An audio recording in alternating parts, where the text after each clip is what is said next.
চট্টগ্রামে জসনে জুলুসে পদদলিত হয়ে মারা গেছেন 2 জন, অনেকে আহত হয়েছেন। আমি এই ঘটনায় গভীরভাবে মর্মাহত। নিহতদের পরিবারের প্রতি আমার সমবেদনা জানাচ্ছি। এই দুর্ঘটনার পিছনে আছে সংক্ষিপ্ত রোডম্যাপ, মানে নিরাপত্তার অজুহাতে রোডম্যাপ ছোট করে দিছে চট্টগ্রাম মেট্রোপলিটন পুলিশ। গত বছরে যেই রোড দিয়ে গেছিল এই মিছিল, এই বছরে তার জায়গাটা কমায় দেওয়া হয়েছে। অল্প জায়গায় অনেক বেশি মানুষ একসাথে হওয়ায় ভিড় চাপাচাপি বেশি হয়েছে। এটাই দাবি করছে সেখানে যারা ছিল। এইটা সাহেব, গত বছরের রোডম্যাপ আর এই বছরের রোডম্যাপটা একটু দেখান না। দেখেন কত ছোট এবারে। আমি সবাইকে বলি যে যেটা রীতি, যেটা প্র্যাকটিস অনেকদিন ধরে চলে আসছে, সেটাতে হস্তক্ষেপ করবেন না। এই রোডম্যাপ অনেক আগে থেকে তৈরি, অনেক মানুষের, অনেক মুরব্বীর বিবেচনায় এটা তৈরি হয়েছে, অনেক দিনে প্র্যাকটিসের পরে তৈরি হয়েছে। এটা কয়েকজন পুলিশ অফিসার বদলায় দিতে পারে না। এই জায়গাটায় হাত দিয়েন না। অনেকবার বলি, রীতির মধ্যে হাত দিয়েন না। যাই হোক, এর মধ্যে ঘটছে আর এক ঘটনা। কি সেই ঘটনা? সকালে হাটহাজারী মাদ্রাসার সামনে দিয়া জসনে জুলুসের আসা গাড়ি লক্ষ্য করে পানি ছুঁড়ে মারার অভিযোগ ওঠে। এই ঘটনাকে কেন্দ্র করে সামাজিক যোগাযোগ মাধ্যমে মাদ্রাসাকে উদ্দেশ্য করে অশালীন পোস্ট দেয় এক যুবক। এই নিয়ে হাটহাজারী অঞ্চল রণক্ষেত্রে পরিণত হয়। ওই ছেলেকে গ্রেপ্তার করা হয়েছে। সে প্রকাশ্যে ক্ষমাও চাইছে। শোনেন। আসসালামু আলাইকুম। আমি ছোট মানুষ, আমার বয়স হচ্ছে 20 বছর। আমি না জেনে একটা করে ছবি আপলোড দিয়েছি। আমি সবার কাছে ক্ষমা প্রার্থনা করতেছি, সবাই আমাকে ক্ষমা করে দেবেন। তাও সংঘাত ছড়ায় পড়ছে। আমি যখন রেকর্ড করি সেই সময় হাটহাজারী মাদ্রাসার শিক্ষক এবং সেনাবাহিনীর তৎপরতায় হাটহাজারীর পরিস্থিতি নিয়ন্ত্রণে আসছে। গুরুতর আহত 20 জন ছাত্রকে চট্টগ্রাম মেডিকেল কলেজে পাঠানো হয়েছে। হাটহাজারী উপজেলা স্বাস্থ্য কমপ্লেক্সে আউটডোর সহ প্রায় 150 শতাধিক আহত ওইখানে চিকিৎসা নিয়েছে। ভয়াবহ অবস্থা। আজকে হাটহাজারী মাদ্রাসায় পরীক্ষা নেওয়ার কথা ছিল, সেই পরীক্ষা স্থগিত করা হয়েছে। আমরা সবাই দোয়া করি সৃষ্টিকর্তা যেন সবাইকে পরিপূর্ণ সুস্থতার সাথে দীর্ঘ নেক হায়াত দান করেন। এই সংঘাতের ঘটনাটা পূর্ব পরিকল্পিত। পতিত আওয়ামী লীগের উস্কানি এবং সরাসরি অংশগ্রহণে এই ঘটনা ঘটছে। দেখেন, গাড়িকলের লোক এসে নামতেছে হাটহাজারী মাদ্রাসার সামনে, আক্রমণ করবে হাটহাজারী মাদ্রাসা।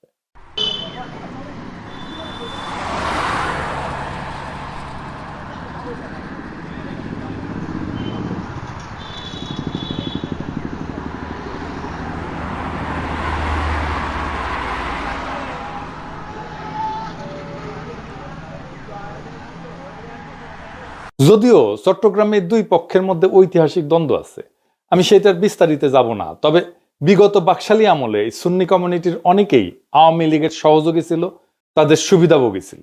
এই হাটহাজারী ঘটনার পরে আপনি দেখেন হারুন ইজার সহ দায়িত্বশীল অনেকেই খুব সুন্দরভাবে 2 পক্ষকে শান্ত থাকার অনুরোধ জানাইছে। কিন্তু এই আলাউদ্দিন জেহাদি নামের এক লোক, যে নাকি ওয়াজ টোয়াজ করে, সে দেখলাম দ্রুত হাটহাজারী বাস স্ট্যান্ডে যেতে উস্কানি দিচ্ছে যেন ওইখানে যে হামলা করা হয়।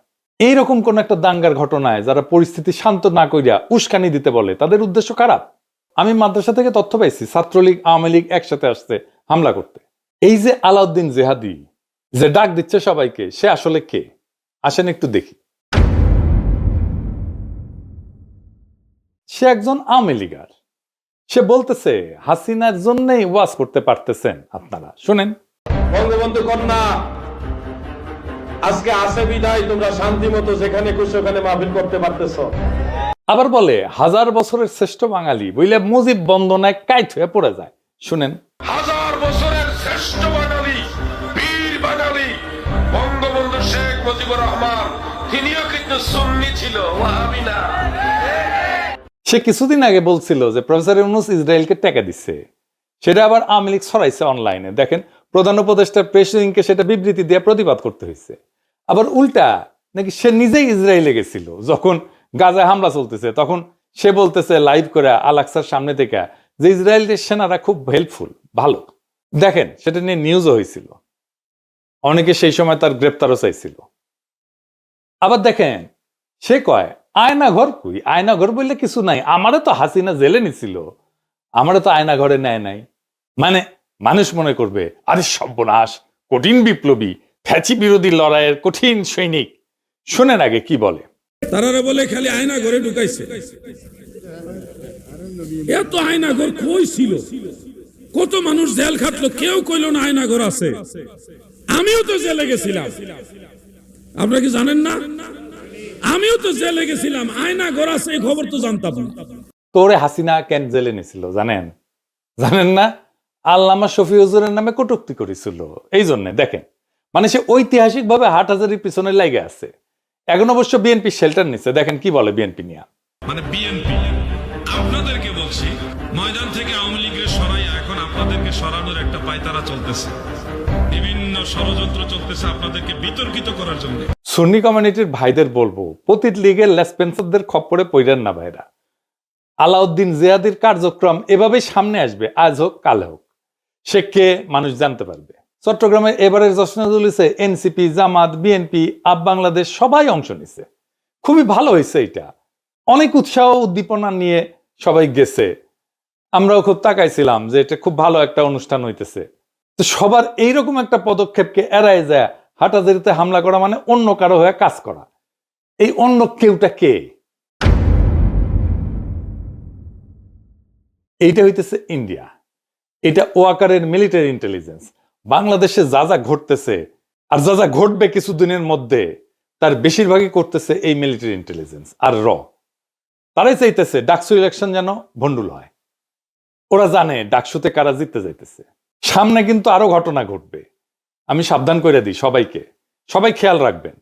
যেমন ঘটনা আগে কখনো ঘটে নাই এমন ঘটনা, কবর থেকে লাশ তুলে আগুনে পুড়ায় দেওয়ার মতো ঘটনা, এরকম ঘটনা বাংলাদেশে ঘটতেছে। সরকার বসে থেকে ঘুমায় আর আঙুল চুষে। স্থানীয় মুসলমানদের দিনের পর দিন প্রতিবাদ সেনাও কিছু করে না, সেজন্য এরকম ঘটনা ঘটতে পারে। চট্টগ্রাম ইউনিভার্সিটিতেও দেখলেন কি লঙ্কা কাণ্ড ঘটে গেল। এর মধ্যে ঢাকাতে হাজার লোক নিয়ে আওয়ামী লীগ মিছিল করে, এক জায়গায় না কয়েক জায়গায়। আওয়ামী লীগের এই সাহস কই থেকে আসে জানেন? বিএনপি এই সাহস দেয়। সেই জন্যই মার্কা মারা আওয়ামী লীগেররা ডাকসুতে বিএনপিকে ভোট দেওয়ার জন্য ক্যাম্পেইন করে। দেখেন, আবার আসিফ বলতেছে যে যারা ডিসেম্বরে নির্বাচন চাইছিল তারাই নির্বাচন পেছানোর ষড়যন্ত্র করতেছে। দেখছেন, বাংলাদেশের এই অনিশ্চিত অবস্থার জন্য প্রফেসর ইউনূসের সরকারের যথেষ্ট দায় আছে। বিপুল জনসমর্থন নিয়ে ক্ষমতায় আসছিল, 1 বছরের মধ্যে সে তার মূলধন পর্যন্ত সে খায়া বসে আছে। আওয়ামী লীগের তো পয়সার অভাব নাই, সে টাকা আসতেছে, খালি একের পর এক ঘটনা ঘটাইতে পারতেছে আর চুপ করে বসে থাকতেছে। পুলিশ তো আছে, সাথে আর্মিও আছে, ফুল ম্যাজিস্ট্রেসি পাওয়ার নিয়ে মাঠে। এরা জানে না 1000 খানেক লোক একসাথে হইতেছে আওয়ামী লীগের, কই হইতেছে। এদের ইন্টেলিজেন্স নেটওয়ার্ক কি এতই দুর্বল? এই এত দুর্বল হইলে ইলেকশন করবে কিভাবে আর ধরবে কি? ওয়াকারি তো প্রোটেকশন দেয় আওয়ামী লীগের মিছিলকে, যে ধরা যাবে না, সেজন্যই করতে পারে আওয়ামী লীগের মিছিল। প্রফেসর ইউনূস এখনো পরিস্থিতি সামলাইতে পারে, কিন্তু বলে লাভ কি? বলে লাভ নেই, বললেও করবে না। তাও বলবো কি করা উচিত, ডাকসু ইলেকশনটা পার হোক। অনেক কিছু নির্ভর করতেছে এই ইলেকশনের উপরে। আমি আপনাদের হতাশ করতে চাই না, এটা মনে রেখেন। আমরা এটা ভুলে যাই না যে বাংলাদেশ কখনো ভীরুদের দেশে পরিণত হয়নি। ইতিহাসের প্রত্যেকটা বাঁকে প্রত্যেকবার জনগণ রাস্তায় নামে প্রমাণ করছে ইতিহাসকে সে তার নিজের হাতে লিখতে জানে।